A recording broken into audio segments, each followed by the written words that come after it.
All right. So this is, I think, day 5 or 6. I gotta go back and look.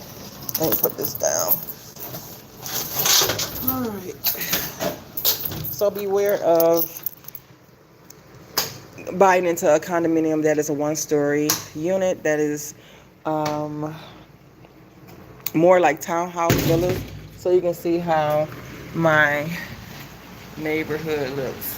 We're one story. Some units are connected. Some units are not. And just coming to checking the scope of the work.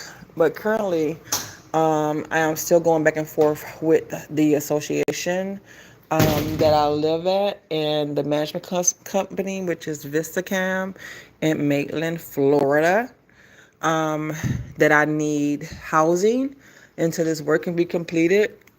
I had a lot of terrible roof leaks, but this unit was built without decking and well, it had underlayment, but it's 43 years old. So over the years, the underlayment had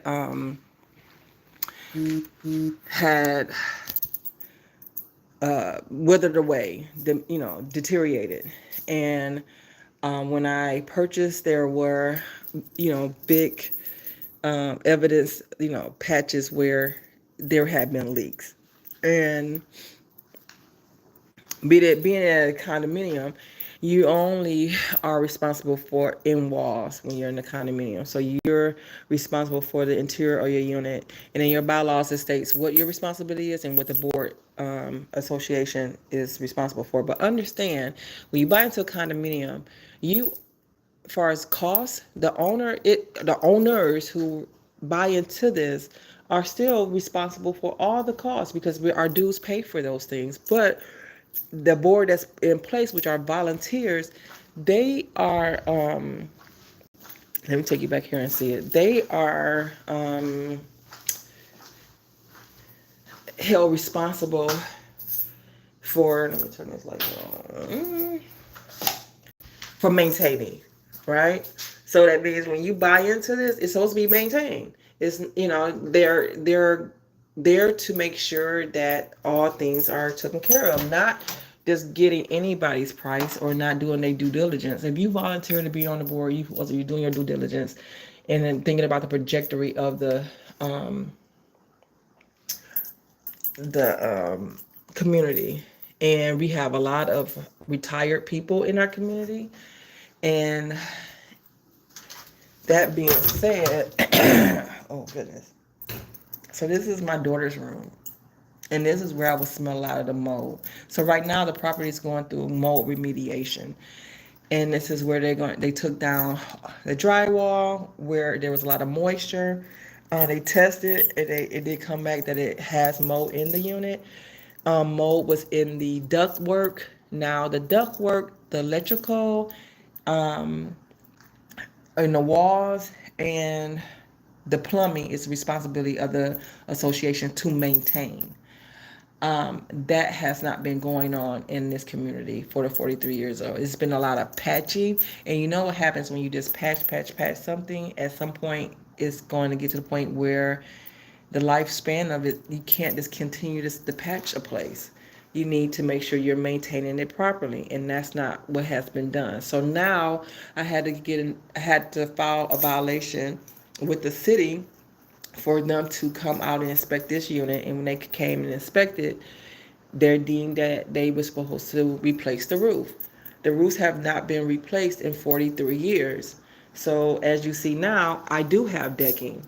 I had to still turn around and wait, 4 months, I think 3, 4 months after the roof was finished, to still wait for the mold part of the construction to be done. Now understand, this whole time, instead of the board, because they know that they did not file a claim with their insurance, I filed a claim with my insurance.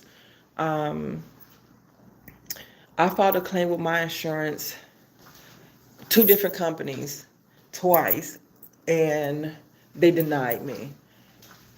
There was never an insurance claim from the association, um, for this property. and they refuse to do so, even though we're paying $262,000 for insurance, which is expected to go up to 200 and between 270 to 299,000 dollars for master insurance for the whole community.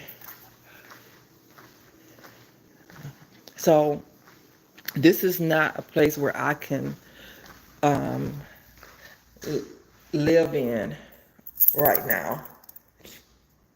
This is my bedroom. They're saying that they didn't see any evidence on the other side of this drywall um, to repair that. So I'm here today because the permits were not pulled for them to replace the ductwork, to then replace the drywall, to then add do the spraying that they need to do, and then to um, oh my God, and then put everything back. Basically, they tore everything out, um, and I requested a place to stay until the work is done. And what happens there? The VistaCam turned around and submitted back to the um, roofing committee, which is illegal to have a legal committee inside of a board. There's 9 members to the board, so that means 4 individuals chose to then request from the attorney that the homeowners here, we all pay for that, to then say, I'm waiting in queue to see about housing. I cannot live in this dwelling while this is being done. So I'm just recording it. I didn't have any memory left on my phone, so I'm doing it on this live, and then so there you go. But that's what I'm doing right at this moment. But yeah, thank you for watching. Give me a like, and see you later.